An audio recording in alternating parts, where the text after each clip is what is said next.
नमस्कार दोस्तों, मैं आपकी स्टोरी टेलर हूँ डॉक्टर श्रद्धा शाहने।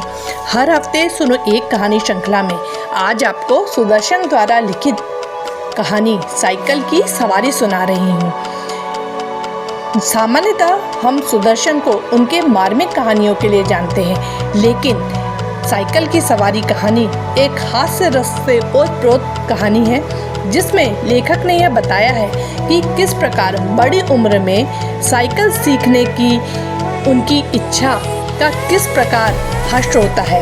यदि आपको यह कहानी सुनने में अच्छी लगे तो ज़रूर किसी पास की लाइब्रेरी में जाकर किसी किताब में पढ़ने का प्रयास कीजिएगा।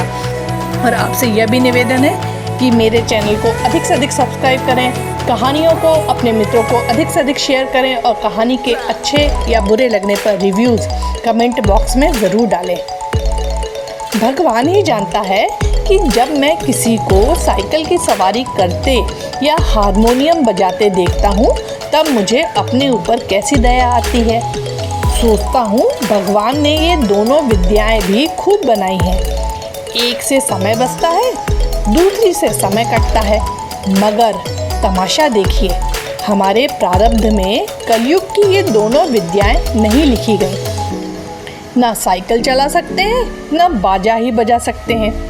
पता नहीं कब से यह धारणा हमारे मन में बैठ गई है कि हम सब कुछ कर सकते हैं, मगर ये दोनों काम नहीं कर सकते हैं। शायद 1932 की बात है कि बैठे बैठे ख्याल आया कि चलो साइकिल चलाना सीख लें, और इसकी शुरुआत यूँ हुई कि हमारे लड़के ने चुपचुपाते में यह विद्या सीख ली और हमारे सामने से सवार होकर निकलने लगा। अब आपसे क्या कहें कि लज्जा और घृणा के कैसे कैसे ख्याल हमारे मन में उठे। सोचा, क्या हम ही ज़माने भर के फिसड्डी रह गए हैं? सारी दुनिया चलाती है, ज़रा ज़रा से लड़के चलाते हैं, मूर्ख और गवार चलाते हैं। हम तो परमात्मा की कृपा से फिर भी पढ़े लिखे हैं, क्या हम ही नहीं चला सकेंगे? आखिर इसमें मुश्किल क्या है? कूद कर चढ़ गए और ताबड़तोड़ पाँव मारने लगे, और जब देखा कि कोई राह में खड़ा है तब टन टन करके घंटी बजा दी। न हटा तो क्रोधपूर्ण आंखों से उसकी तरफ देखते हुए निकल गए। बस यही तो सारा गुण है इस लोहे की सवारी का, कुछ ही दिनों में सीख लेंगे। बस महाराज, हमने निश्चय कर लिया कि चाहे जो हो जाए परवाह नहीं। दूसरे दिन हमने अपने फटे पुराने कपड़े तलाश किए और उन्हें ले जाकर श्रीमती के सामने पटक दिया कि इनकी ज़रा मरम्मत तो कर दो। श्रीमती जी ने हमारी तरफ अचरज भरी दृष्टि से देखा और कहा, इन कपड़ों में अब जान ही कहाँ है कि मरम्मत करूं? इन्हें तो फेंक दिया था, आप कहाँ से उठा लाए? वहीं जाकर डाल आइए। हमने मुस्कुराकर श्रीमती जी की तरफ देखा और कहा, तुम हर समय बहस न किया करो, आखिर मैं इन्हें ढूंढ ढांढ कर लाया हूँ तो ऐसे ही तो नहीं उठा लाया। कृपा करके इनकी मरम्मत कर डालो। मगर श्रीमती जी बोली, पहले बताओ इनका क्या बनेगा? हम चाहते थे कि घर में किसी को कानों कान खबर ना हो और हम साइकिल सवार बन जाएं, और इसके बाद जब इसके पंडित हो जाएं तब एक दिन जहांगीर के मकबरे को जाने का निश्चय करें। घर वालों को तांगे में बिठा दें और कहें, तुम चलो, हम दूसरे तांगे में आते हैं। जब वे चले जाएं तब साइकिल पर सवार होकर उनको रास्ते में मिलें। हमें साइकिल पर सवार देखकर उन लोगों की क्या हालत होगी, हैरान हो जाएंगे, आंखें मल मल कर देखेंगे कि कहीं कोई और तो नहीं। परंतु हम गर्दन टेढ़ी करके दूसरी तरफ देखने लग जाएंगे, जैसे हमें कुछ मालूम ही नहीं है, जैसे यह सवारी हमारे लिए साधारण बात है। झक मारकर बताना पड़ा कि रोज़ रोज़ तांगे का खर्च मारे डालता है, साइकिल चलाना सीखेंगे। श्रीमती जी ने बच्चे को सुलाते हुए हमारी तरफ देखा और मुस्कुरा कर बोली, मुझे तो आशा नहीं कि यह बेल आपसे मत्थे चढ़ सके। खैर, यत्न करके देख लीजिए। मगर इन कपड़ों से क्या बनेगा? हमने जरा रौब से कहा। आखिर बाइसिकल से एक दो बार गिरेंगे या नहीं, और गिरने से कपड़े फटेंगे या नहीं? जो मूर्ख है वो नए कपड़ों का नुकसान कर बैठते हैं, जो बुद्धिमान है वो पुराने कपड़ों से काम चलाते हैं। मालूम होता है हमारी इस युक्ति का कोई जवाब हमारी स्त्री के पास न था, क्योंकि उन्होंने उसी समय मशीन मंगवाकर उन कपड़ों की मरम्मत शुरू कर दी। हमने इधर बाजार जाकर जंबक के 2 डिब्बे खरीद लिए कि चोट लगते ही उसी समय इलाज किया जा सके। इसके बाद जाकर एक खुला मैदान तलाश किया ताकि दूसरे दिन से साइकिल सवारी का अभ्यास किया जा सके। अब यह सवाल हमारे सामने था कि अपना उस्ताद किसे बनाएं। इसी उधेड़बन में बैठे थे कि तिवारी लक्ष्मी नारायण आ गए और बोले, क्यों भाई, हो जाए एक बाजी शतरंज की। हमने सिर हिलाकर जवाब दिया, नहीं साहब, आज तो जी नहीं चाहता। क्यों? यदि जी न चाहे तो क्या करे? यह कहते कहते हमारा गला भर आया। तिवारी जी का दिल पसीज गया। हमारे पास बैठकर बोले, अरे भाई, मामला क्या है? स्त्री से झगड़ा तो नहीं हो गया? हमने कहा, तिवारी भैया क्या कहें, सोचा था लाओ साइकिल की सवारी सीख ले, मगर अब कोई ऐसा आदमी दिखाई नहीं देता जो हमारी सहायता करे। बताओ, है कोई ऐसा आदमी तुम्हारे ख्याल में? तिवारी जी ने हमारी तरफ बेबसी की आंखों से ऐसे देखा मानो हमको कोई खजाना मिल रहा है और वे खाली हाथ रह जाते हैं। बोले, मेरी मानो तो यह रोग न पालो, इस आयु में साइकिल पर चढ़ोगे? और यह भी कोई सवारियों में कोई सवारी है कि डंडे पर उखड़ू बैठे हैं और पाँव चला रहे हैं? अजी लानत भेजो, इस ख्याल पर आओ एक बाजी खेलें। मगर हमने भी कच्ची गोलियां नहीं खेली थी। साफ समझ गए कि तिवारी ईर्ष्या की आग में फूंका जाता है। मुंह फुलाकर हमने कहा, भाई तिवारी, हम तो ज़रूर सीखेंगे, कोई आदमी बताओ।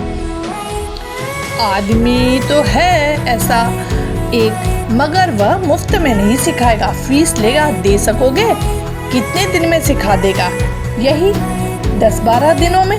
और फीस क्या लेगा हमसे? औरों से 50 लेता है, तुमसे 20 ले लेगा हमारी खातिर। हमने सोचा 10 दिन सिखाएगा और 20 रुपए लेगा। 10 दिन 20 रुपए, 20 रुपए 10 दिन, अर्थात 2 रुपए रोजाना, अर्थात 60 रुपए महीना, और वो भी केवल 1-2 घंटे के लिए। ऐसी 3-4 ट्यूशनें मिल जाएं तो 250-300 रुपए मासिक हो जाएंगे। हमने तिवारी जी से तो इतना ही कहा कि जाओ जाकर मामला तय कराओ, मगर जी में खुश हो रहे थे कि साइकिल चलाना सीख गए तो एक ट्रेनिंग स्कूल खोल दें और 300-400 रुपए मासिक कमाने लगे। इधर तिवारी जी मामला तय करने गए। इधर हमने यह शुभ समाचार जाकर श्रीमती जी को सुना दिया कि कुछ दिनों में हम लोग ऐसा स्कूल खोलने वाले हैं जिससे 300-400 रुपए मासिक आमदनी होगी। श्रीमती जी बोली, तुम्हारी इतनी आयु हो गई मगर ओछापन ना गया। पहले आप तो सीख लो, फिर स्कूल खोलना। मैं तो समझती हूँ कि तुम ही ना सीख सकोगे, दूसरों को सिखाना तो दूर की बात है। हमने बिगड़ कर कहा, यह बड़ी बुरी बात है कि हर काम में टोक देती हो। हमसे बड़े बड़े सीख रहे हैं तो क्या हम ना सीख सकेंगे? पहले तो शायद सीखते या न सीखते, पर अब तुमने टोका है तो ज़रूर सीखेंगे। तुम भी क्या कहोगी? श्रीमती जी बोली, मैं तो चाहती हूँ कि तुम हवाई जहाज़ चलाओ, यह बाइसिकल क्या चीज़ है, मगर तुम्हारे स्वभाव से डर लगता है। एक बार गिरोगे तो देख लेना, वहीं साइकिल फेंक फाक कर चले आओगे। इतने में तिवारी जी ने बाहर से आवाज़ दी। हमने बाहर जाकर देखा तो उस्ताद साहब खड़े थे। हमने शरीफ विद्यार्थियों के समान श्रद्धा से हाथ जोड़कर प्रणाम किया और चुपचाप खड़े हो गए। तिवारी जी बोले, यह तो 20 पर मान ही नहीं रहे थे, बड़ी मुश्किल से मनाया है, पेशगी लेंगे, कहते हैं पीछे कोई नहीं देता। अरे भाई हम देंगे, दुनिया लाख बुरी है, मगर फिर भी भले आदमियों से खाली नहीं है। यह बस चलाना सिखा दें, फिर देखें हम इनकी क्या क्या सेवा करते हैं। मगर उस्ताद साहब नहीं माने, बोले फीस पहले लेंगे और यदि आपने नहीं सिखाया तो फीस लौटा देंगे, और यदि नहीं लौटाया तो। इस पर तिवारी जी ने कहा, अरे साहब क्या यह तिवारी मर गया है? शहर में रहना हराम कर दूं, बाजार में निकलना बंद कर दूं, फीस लेकर भाग जाना कोई हंसी खेल है? जब हमें विश्वास हो गया कि इसमें कोई धोखा नहीं है, तब हमने फीस के रुपए लाकर उस्ताद को भेंट कर दिए और कहा, उस्ताद कल सवेरे ही आ जाना, हम तैयार रहेंगे। इस काम के लिए कपड़े भी बनवा लिए हैं, अगर गिर पड़े तो चोट पर लगाने के लिए जंबक भी खरीद लिया है। और हाँ, हमारे पड़ोस में जो मिस्त्री रहता है उससे साइकिल भी मांग ली है। आप सवेरे ही चले आए तो हरि नाम लेकर शुरू कर दें। तिवारी जी और उस्ताद जी ने हमें हर तरह से तसल्ली दी और चले गए। इतने में हमें याद आया कि एक बात कहना भूल गए। नंगे पांव भागे और उन्हें बाजार में जाकर पकड़ा। वे हैरान थे। हमने हाफते हाफते कहा, उस्ताद हम शहर के पास नहीं सीखेंगे, लॉरेंस बाग में जो मैदान है वहाँ सीखेंगे। वहाँ एक तो भूमि नरम है, चोट कम लगती है, दूसरे वहाँ कोई देखता नहीं है। अब रात को आराम की नींद कहाँ, बार बार चौंकते थे और देखते थे कि कहीं सूरज तो नहीं निकल आया। सोते थे तो साइकिल के सपने आते थे। एक बार देखा कि हम साइकिल से गिरकर जख्मी हो गए हैं। साइकिल आप से आप हवा में चल रही है और लोग हमारी तरफ आंखें फाड़ फाड़ के देख रहे थे। अब आंखें खुली तो दिन निकल आया था। जल्दी से जाकर वो पुराने कपड़े पहन लिए, जंबक का डिब्बा साथ में ले लिया और नौकर को भेजकर मिस्त्री से साइकिल मंगवा ली। इसी समय उस्ताद साहब भी आ गए और हम भगवान का नाम लेकर लॉरेंस बाग की ओर चले। लेकिन अभी घर से निकले ही थे कि एक बिल्ली रास्ता काट गई और लड़के ने छींक दिया।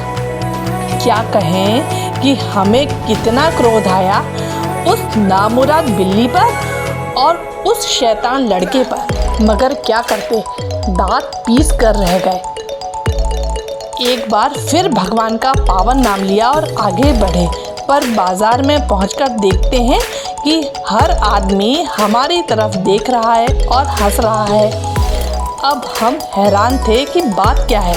सहसा हमने देखा कि हमने जल्दी और घबराहट में पाजामा और अचकन दोनों उल्टे पहन लिए हैं और लोग इसी पर हंस रहे हैं। सर मुड़ाते ही ओले पड़े।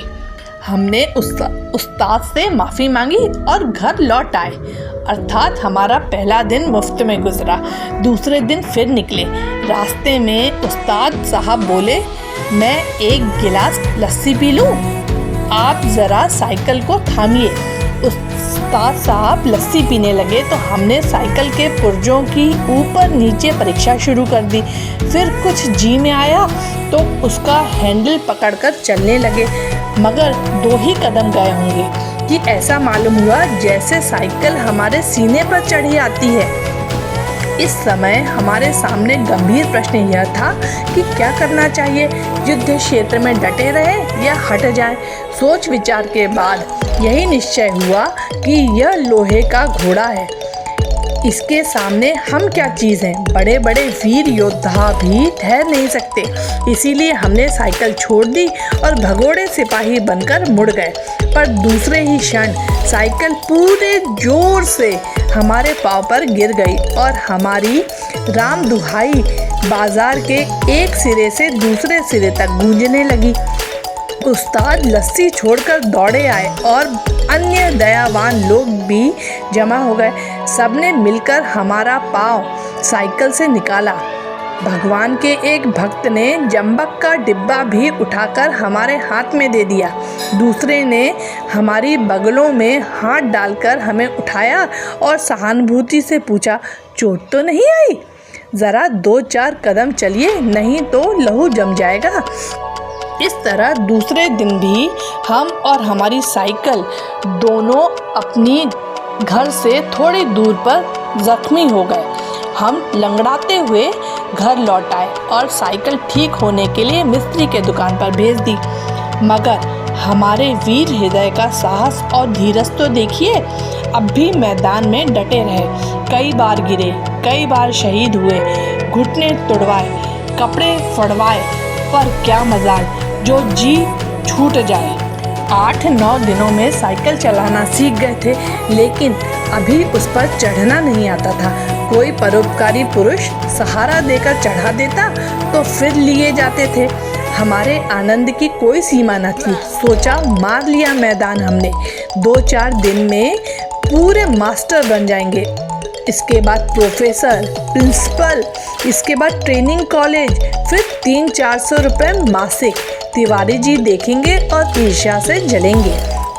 उस दिन उस्ताद जी ने हमें साइकिल पर चढ़ा दिया और सड़क पर छोड़ दिया कि ले जाओ, अब तुम सीख गए। अब हम साइकिल चलाते थे और दिल ही दिल फूले न समाते थे। मगर हाल यह था कि कोई आदमी 100 गज के फासले पर होता तो हम गला फाड़ फाड़ कर चिल्लाना शुरू कर देते, साहब बाई तरफ हट जाइए। दूर फासले पर कोई गाड़ी दिख जाती तो हमारे प्राण सूख जाते। उस समय हमारे मन की जो दशा होती वो परमेश्वर ही जानता है। जब गाड़ी निकल जाती तब कहीं जाकर हमारी जान में जान आती। सहसा सामने से तिवारी जी आते हुए दिखे।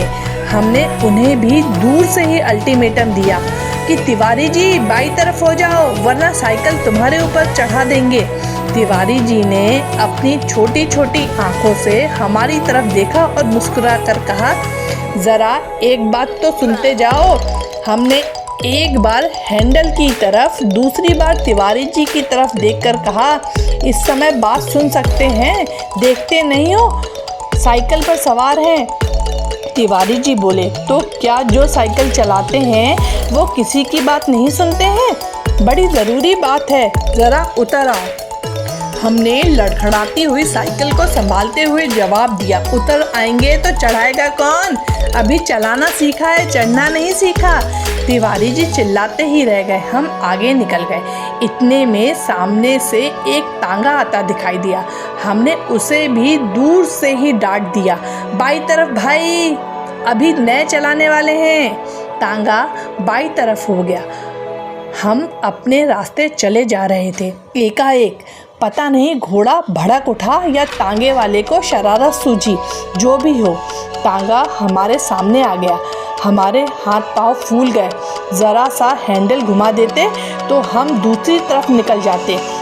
मगर बुरा समय आता है तो बुद्धि पहले ही भ्रष्ट हो जाती है। उस समय हमें ख्याल ही ना आया कि हैंडल घुमाया भी जा सकता है।